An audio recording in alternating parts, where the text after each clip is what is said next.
सत्संग अकेला का है, इसमें दो का काम नहीं। परमात्मा से सबका अपना सीधा संबंध है, किसी के माध्यम से नहीं। तो सत्संग में आप अकेले विराजमान हुए हैं।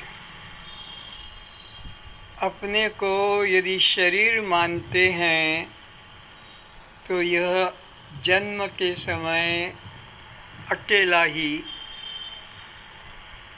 आया है। जो कुछ भी अभी दिख रहे हैं, जिनको मैं माना है, मेरा माना है, वो एक भी नहीं थे। जन्म के समय एक भी नहीं थे। ये सारी भीड़ जन्म के बाद की है। इसलिए मृत्यु में कोई भी साथ नहीं होगा। जैसे जन्म में अकेले ही थे, मृत्यु में भी अकेले ही रहेंगे। विचारें, नींद से उठें, कब तक सोते रहेंगे? इसीलिए कहा, उठ जाग मुसाफिर भोर भई। 84 लाख योनियां हो गई सोते सोते, भटकते भटकते, घर परिवार संबंध बदलते बदलते।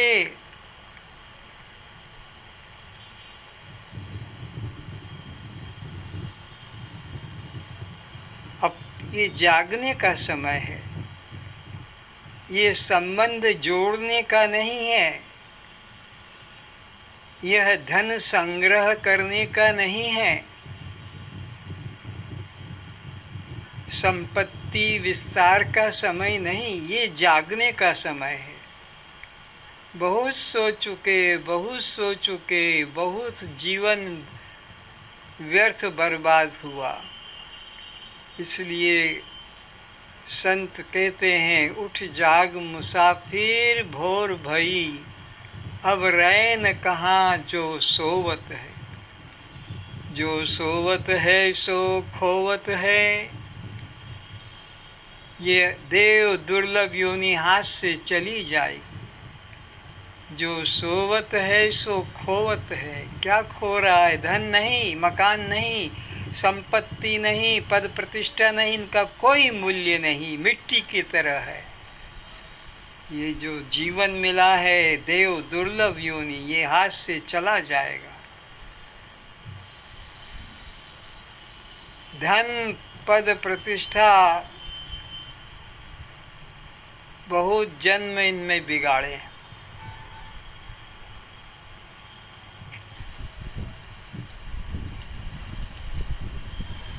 किसी से भी ममता मत जोड़ो। ये ममता ही तो तुम्हें बांधती है। ममता करना है तो परमात्मा से करो, ब्रह्म से करो, चैतन्य से करो, आत्मा से करो, अविनाशी से करो। इन विनाशियों से क्या ममता कर रहे हो? इन विकारी लोगों से क्या ममता कर रहे हो? इन दगाबाज, धोखेबाज, छलकपटी लोगों से क्या ममता जोड़ रहे हो? ममता करो तो परमात्मा से करो, उस अखंड अविनाशी से करो। मीरा ने उसी से संबंध जोड़ा था, उसी को अपना प्रीतम माना था, उसी की अपने को प्रीतमा जाना था। मेरे तो गिरधर गोपाल दूसरा न कोई। तुमने कितने लोगों को अपना बनाया है? मीरा से शिक्षा लो।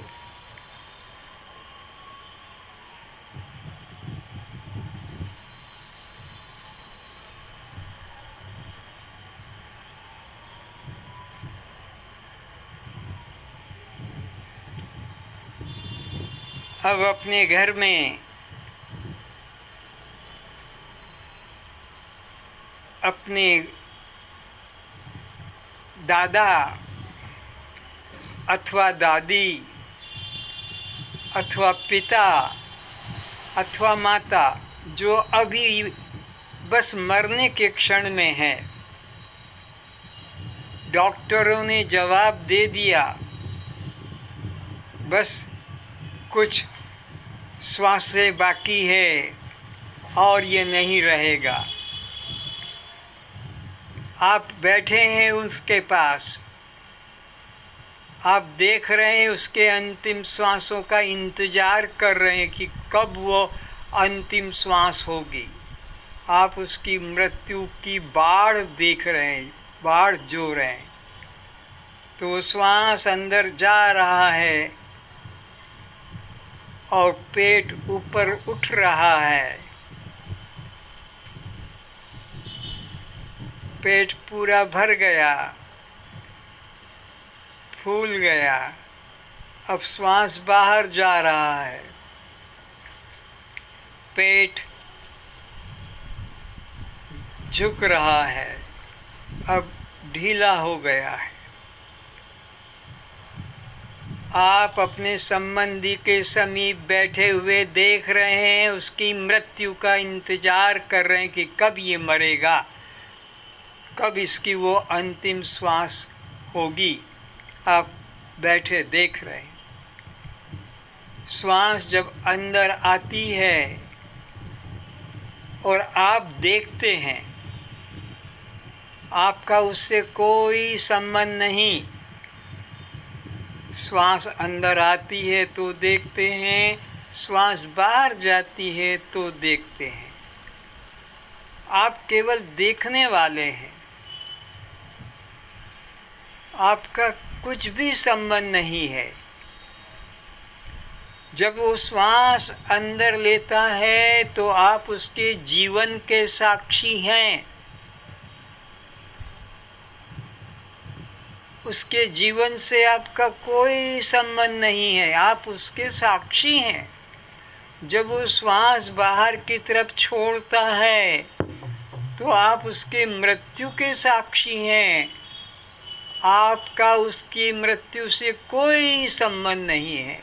आप तो केवल देखने वाले, आप तो केवल साक्षी हैं। और डॉक्टर ने कहा है बस कुछ श्वास के बाद जीवन लीला समाप्त हो जाएगी। तो आप उस संबंधी के जीवन के भी साक्षी हैं और आप उसके मृत्यु के भी साक्षी हैं। श्वास का बाहर चला जाना ये मृत्यु है, श्वास का अंदर आना ये जीवन है। न उसके अंदर श्वास लेने से आपका जीवन का कोई संबंध है, न उसके श्वास को बाहर छोड़ने से उसकी मृत्यु से आपका कोई संबंध नहीं। आप बिल्कुल असंग हैं। अब उसने श्वास बाहर छोड़ा है और अंदर नहीं आ रहा है और पेट नहीं फूल रहा है। आपने निश्चय कर लिया, अब जीवात्मा निकल कर चला गया। अब उसका ये पिंजड़ा खाली रह गया है। पक्षी उड़ गया, पक्षी उड़ गया, पिंजरा रह गया। आप देख रहे हैं उसको, उसके अंदर श्वास लेने के भी आप साक्षी थे और बाहर जाने के भी आप साक्षी हैं। आप दोनों के साक्षी हैं। अब उसको ले गए, अब उसे जलाने के लिए ले गए।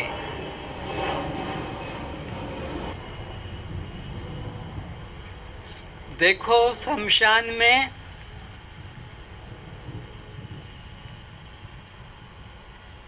उसको लकड़ियों का आसन पर लेटा दिया है, लकड़ियों का अच्छा आसन बना दिया।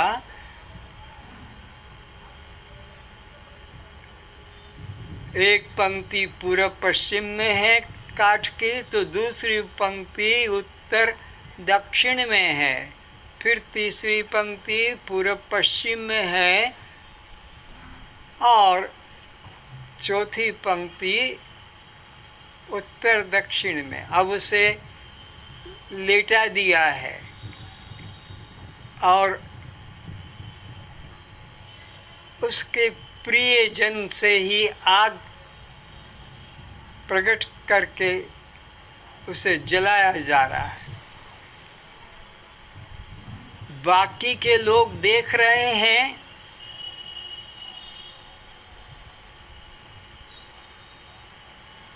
ताकि उन्हें भी पता लगे कि एक दिन मेरा भी बेटा मुझको जलाएगा। जिस बेटा को मैंने प्राणों से ज़्यादा प्यारा समझा चाहा, वही मुझे आग लगाएगा और उसकी खोपड़ी पर भी वो डंडे का प्रहार करेगा, उसकी खोपड़ी को फोड़ेगा, ताकि देखने वाले भी देखेंगे एक दिन मेरा ही बेटा मेरी खोपड़ी को फोड़ेगा। जिसको मैं इतना प्यार करता हूँ वही मेरी खोपड़ी को तोड़ेगा। ये संबंध समाज वालों को शिक्षा देने के लिए बनाया कि उनको भी होश आ जाए, जो अभी जलाए नहीं जा रहे हैं, पर एक दिन उनको भी इसी तरह जलाया जाएगा।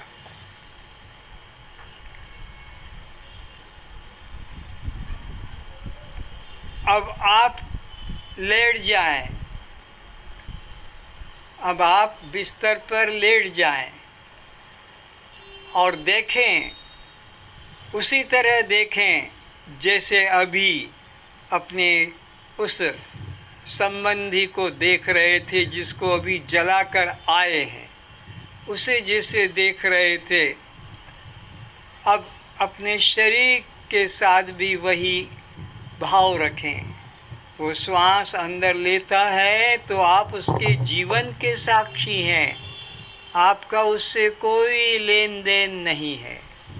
जब आपका शरीर से श्वास बाहर जाता है तो आप इसके मृत्यु के साक्षी हैं। इसकी मृत्यु से आपका कोई भी दूर का भी रिश्ता संबंध नहीं है। बिल्कुल ऐसा है जैसे कि तुम्हें अभी अपने संबंधियों का दिख रहा था। वो दादा की दादी की पिता की माता पति की पत्नी, वो जैसे आपको दिखाई पड़ रहे थे, आप देख रहे थे। पर उसके जन्म और मृत्यु में आपने अहंता ममता नहीं की कि ये मैं हूँ, मैं उससे अलग था। ऐसे ही शरीर के साथ अब वही भाव रखो कि ये श्वास ले रहा है और मैं केवल जान रही हूँ, जान रहा हूँ। पेट पूरा भर गया, अब वो लौट के श्वास बाहर जा रहा है, बाहर जा रहा है। देखो देखो, उसी तरह देखो जैसे अभी अपने संबंधी को देख रहे थे कि वो श्वास बाहर उसका निकल रहा है। ऐसे ही इस शरीर का, मेरे शरीर का नहीं, इस शरीर का जा रहा है श्वास बाहर और मैं देख रहा हूँ, मैं देख रही हूँ। ये बाहर जाना ही तो मृत्यु का सिंबल है और अंदर आना ही जीवन की यह पहचान है। आपका इसके जीवन से और आपका इसकी मृत्यु से कोई संबंध नहीं, बिल्कुल अलग, एकदम अलग है।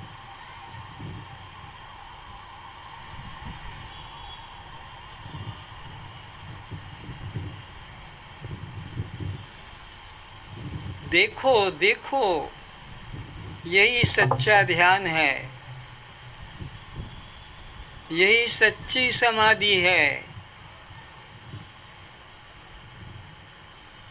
आंखें बंद करके कुछ कुछ नीला पीला देख लेना या कोई मुरली धनुष वाला देख लेना, न ये ध्यान है न ये समाधि है। हमको तो अपने स्वरूप के प्रति जागृत रहना है। तुम पक्षी नहीं हो एक पिंजड़े में रहने वाले, तुम तो खुला आसमान हो, आकाश हो। आकाश सब देश में, सब कालों में, सब रूपों में समाया हुआ है। तुम वो हो। आकाश जानो अपने को। एक छोटे से घर में रुका हुआ आकाश मत जानो। ये मठ में रहने वाला आकाश तुम नहीं, घट में रहने वाला सीमित आकाश नहीं। तुम तो घट और मठ उपाधि से रहित शुद्ध आकाश हो, सर्वव्यापक हो, अखंड चैतन्य हो। अपनी व्यापकता का अनुभव करो। जैसे एक ही प्राण, एक ही वायु सारे विश्व के लोगों को जीवन दे रही है, इसी तरह तुम एक चैतन्य हो, सारे विश्व के प्राणियों को जीवन दे रहे हो।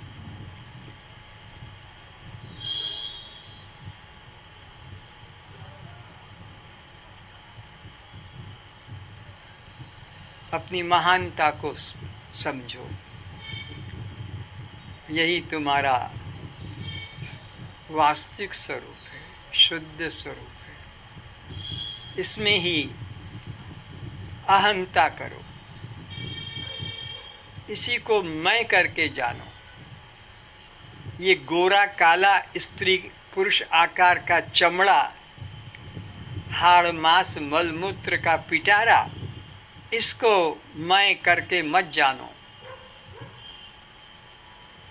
ये तो कुत्ते का भोजन है, ये जंगली बाघ खा जाएगा, सांप अजगर खा जाएगा, ये तो उनका भोजन है। उसके भोजन में तुम अहंकार मत करो। अग्नि इसको खा जाएगी, ये अग्नि का भोजन है, ये तुम नहीं हो, ये तुम्हारा नहीं है।